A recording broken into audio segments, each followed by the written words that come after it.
My name is Eddie Loodmer-Elliott, and I'm an actor currently playing a character called Simon Riffkind in the first full UK tour of Ghost Stories, the West End play, which is going on tour. Well, technically we've started, and we leave London next week, and we go all over the UK, and I mean all over. We are pretty much everywhere.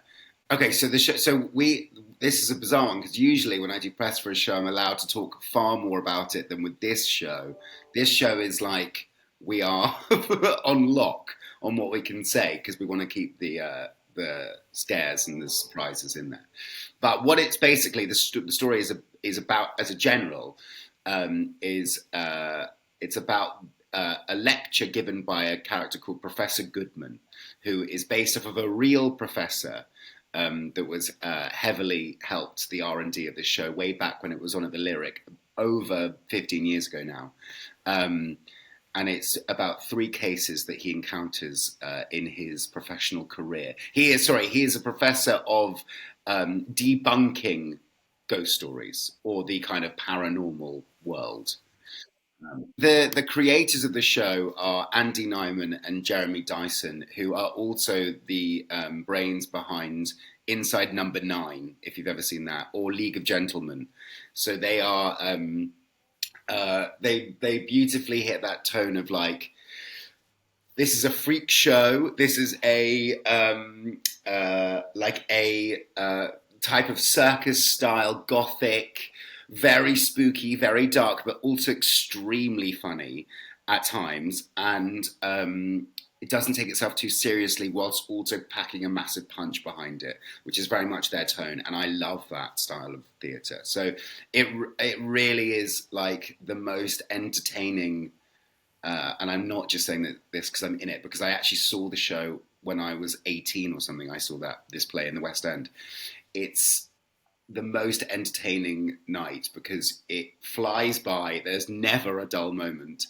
And it's just like packed full of thrills. We had the entire audience during the course of last night. They were clapping, they were screaming, they were laughing, they were wailing. I mean, you go through it all. So it's a really good time. Yeah.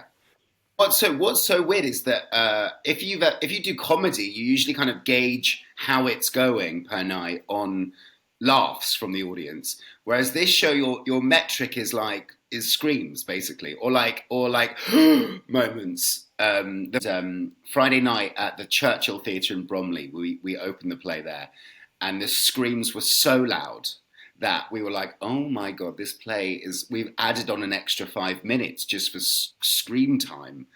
And then we realised as we go that we were a bit spoilt by like a very lively Friday night Bromley crowd. And actually a lot of the audience, when they watch a scary thing, go quite silent, go quite sort of like, I can't say a word. And so it's very fun gauging the audience, but like, every time they seem to be so in it, which is just great. So yeah, we've had a lovely time so far. So in my case, I play, and I'm not giving it away here, I play someone that's haunted as opposed to doing the haunting. And so being haunted, your job is to slightly bring the audience in with you on this, like, we are all in this together and we're going to go through this together. And that's a delicious thing to do on stage because you're like really having to get empathy and sympathy and everyone to be like in your shoes, which is a joy for an actor, to be honest.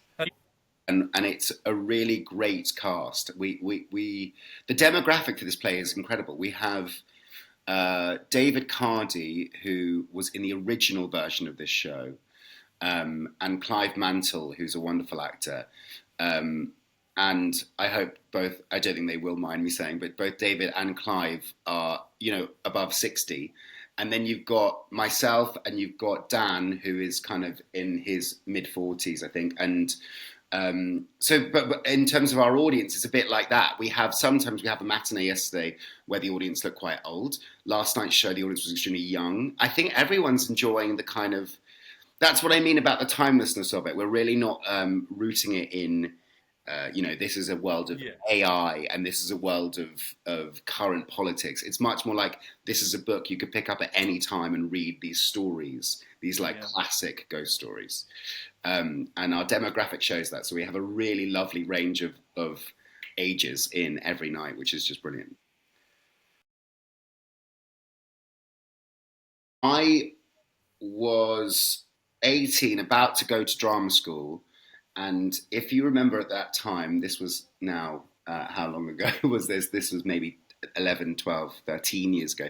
Uh, Nick Clegg had just taken away grant funding from the government to universities so that uni fees, if I hadn't gone to university, were triple the next year. So while I wanted to go to drama school, my parents said, if you don't go to university now, you might never be able to go to university, and maybe you should just, it will triple in fees. So go. So I, very grateful I did, went to university, but I was slightly at the time, I think, in my 18-year-old self, begrudging of the fact that I couldn't just start being an actor straight away. Went to the Bristol Old Vic Drama School, Theatre School, um, leaving Warwick, and I spent 2 wonderful years training there, and then finally set out to be an actor when I was 23 or yeah 24, and and so far it's been great. I mean, the range of stuff you do is bizarre. A lot of the time, you have to say. I think an old school opinion on life as a young actor is say yes to everything. And I think you get to a point where that becomes maybe a slight red herring of advice because actually it's the power of no is also very good. And I think, yeah, to craft out your own sort of career for yourself, you have to work out what you like doing.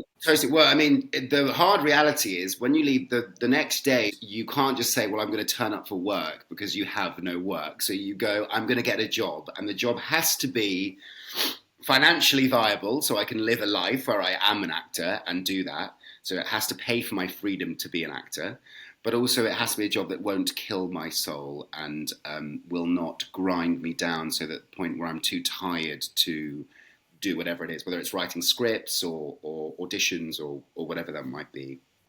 And to be honest, I loved it. I would go off and do a job, and the hardest thing is doing a job that's on paper great because you're this tour, for example, is 8 months long. So you're like, wow, what a great job. I will be acting every day for 8 months.